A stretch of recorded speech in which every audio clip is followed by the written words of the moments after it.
Let's learn how to flash the camera light as our notification light. We can flash this Samsung Galaxy A04s flashlight as our notification light. Let's learn how to enable it.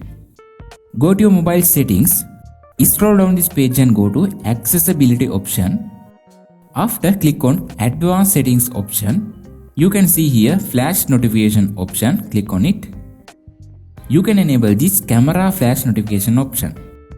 You can click on this preview button and you can view a preview.